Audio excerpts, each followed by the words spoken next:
Jet. Buying a private jet is pretty standard millionaire behavior, and if you travel a lot, then it's definitely not useless. However, one member of the Saudi royal family made some upgrades to his jumbo jet that I'm not sure he's ever going to use. I mean, he spent $319 million on the double decker jumbo jet and then had it remodeled to make room for all his horses and his two Rolls Royces on board. That sent the price soaring past $500 million, and since I doubt he'll be invited anywhere where he needs a herd of animals and two cars, I think it's a pretty useless upgrade. $3.2 million dog collar. Everyone loves their dog. There's a reason they're called man's best friend after all. However, no matter how much money I had to spend, I'm not sure I'd ever be willing to drop $3.2 million on a dog collar. Yes, you heard me right. The Amore dog collar is 52 carats and encrusted with 1,600 individual diamonds. All that money on something the dog will either get dirty, take off at the first opportunity, or flat out refuse to wear in the first place. $14,000 diamond tea bag. Tea bags can only be used once, so spending any more money on them than necessary is a pretty pointless idea. With that said, someone out in the world owns a $14,000 tea bag made by tea company PG Tips for their 75th anniversary. The bag is encrusted with 280 diamonds and is fully functional, but it's actually totally useless, because using it means the whole investment literally goes down the drain. Solid gold Lego brick. Is there anything more useless than a single Lego brick? As it turns out, yes, there is. A solid gold 14 karat single Lego brick. Aside from weighing 2.65 grams, the brick can be used just like any normal Lego brick, but you can't exactly mix it in with a bunch of normal plastic Lego. That means that unless you're willing to fork out another $14,000 for every gold Lego piece you make, the lonely gold brick is destined to never be used. Water into Mary's neighborhood. These great chimneys belching out black smoke gives you an image of hell or the apocalypse. New York City wasn't always so ominous. In the 1940s, the city saw a great deal of post-World War II prosperity.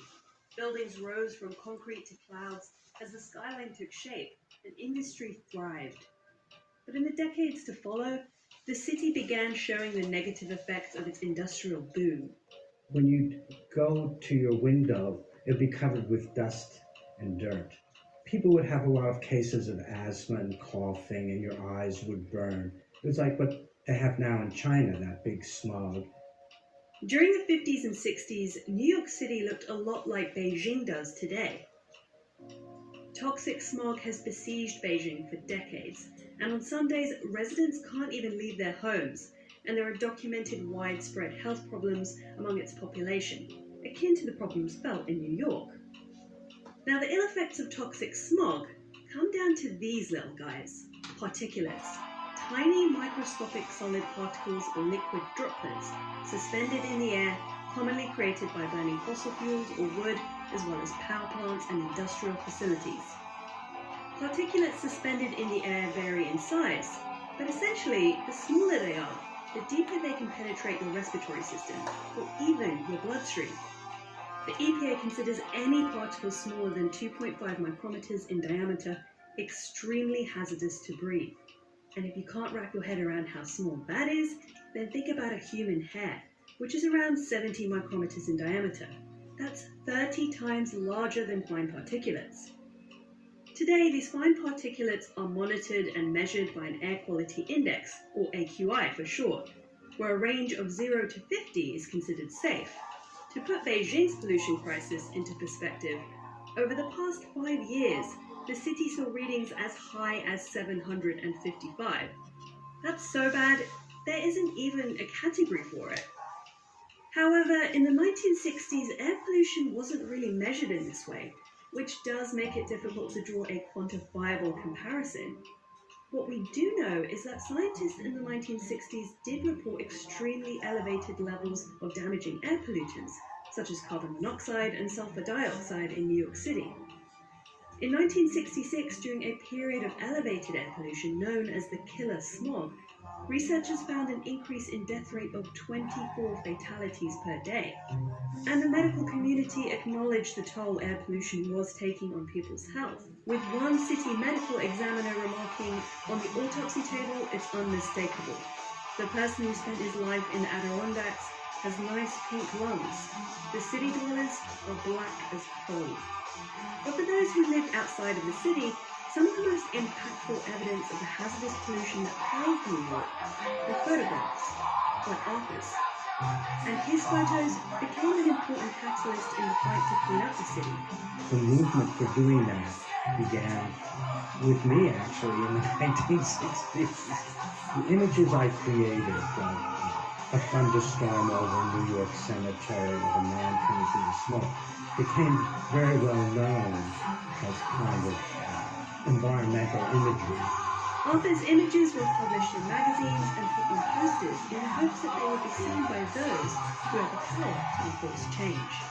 We must act, and act decisively. It is literally now or never.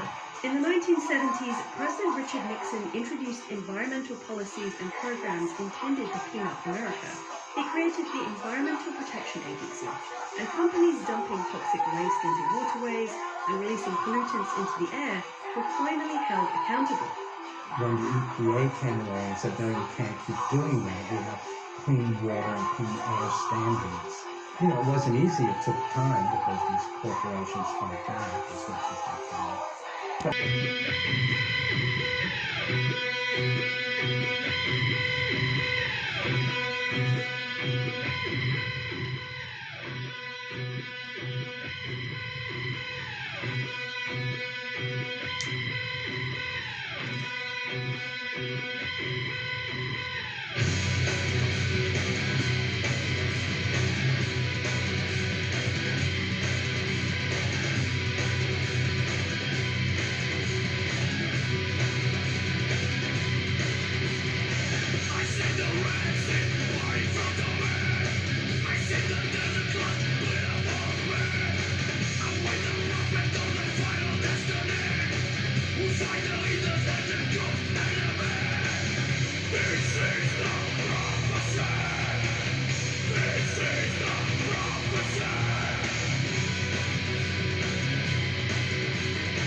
Of raging fires, still they burn.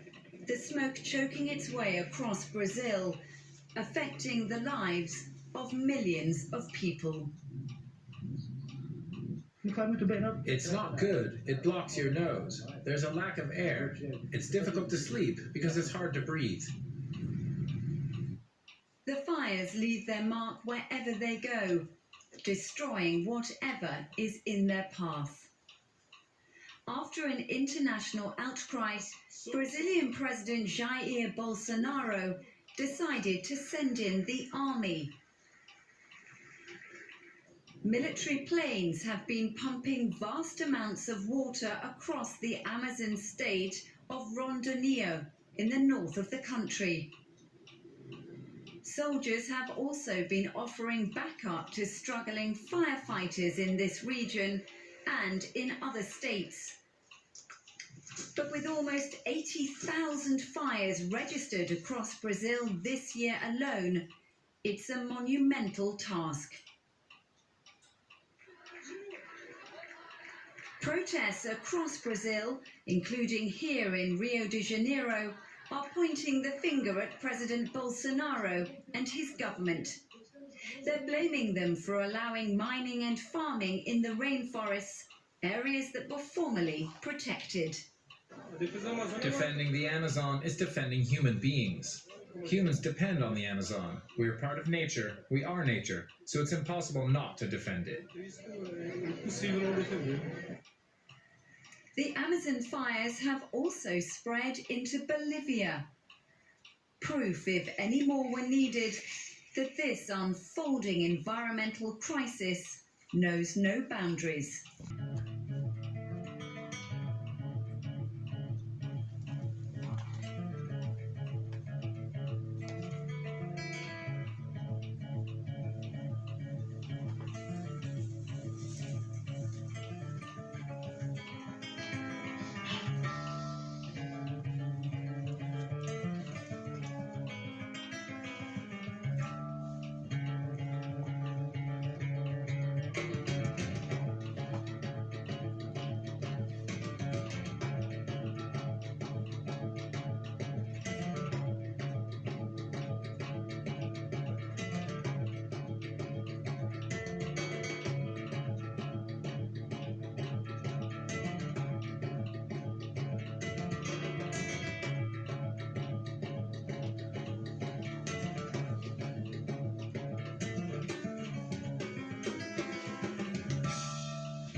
Reanalyzer for today for sea ice and snow cover. Here's the Arctic view, and we see all this white. That's the snow over on the land areas and right over Russia, and then a lot of the sea ice has snow covering it too. Here's the Navy sea ice thickness for today for the Arctic. And I'm not going to be reporting on the Antarctic at all today because I